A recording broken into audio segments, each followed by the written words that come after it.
Hello friends, most important current affairs సిరీస్లో భాగంగా ఈ వీడియోలో మనం ఇంపార్టెంట్ డేస్ గురించి తెలుసుకుందాం. సెప్టెంబర్ 15న ప్రతి సంవత్సరం ప్రపంచ రోగి భద్రతా దినోత్సవం అండ్ తెలంగాణ విమోచన దినోత్సవాన్ని జరుపుకుంటాము. ఈ వీడియోలో దీని గురించి తెలుసుకుందాం.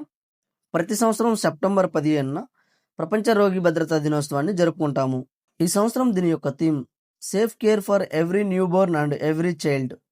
రోగి భద్రత గురించి ప్రపంచవ్యాప్తంగా అవగాహన పెంచడం మరియు రోగి హానికి తగ్గించడానికి అన్ని దేశాలు మరియు అంతర్జాతీయ భాగస్వాములచే సంఘీభావం మరియు ఉమ్మడి చర్య కోసం పిలుపునివ్వడం ఈ రోజు యొక్క ముఖ్య ఉద్దేశం. నెక్స్ట్, తెలంగాణ విమోచన దినోత్సవం సెప్టెంబర్ 15న ప్రతి సంవత్సరం జరుపుకుంటాము. భారతదేశానికి స్వతంత్రం వచ్చిన తర్వాత కూడా హైదరాబాద్ సంస్థానం 13 నెలల పాటు నిజాం పాలన కొనసాగింది. సెప్టెంబర్ 17, 1948న ఆపరేషన్ పోలో ద్వారా ఈ హైదరాబాద్ సంస్థానం భారతదేశంలో విలీనమైంది. అందుకని ఈ రోజును హైదరాబాద్ లేదా తెలంగాణ విమోచన దినోత్సవంగా జరుపుకుంటాము. సో ఇన్ఫర్మేషన్ నచ్చినట్లయితే వీడియోని లైక్ చేసి మీ ఫ్రెండ్స్కి షేర్ చేయండి.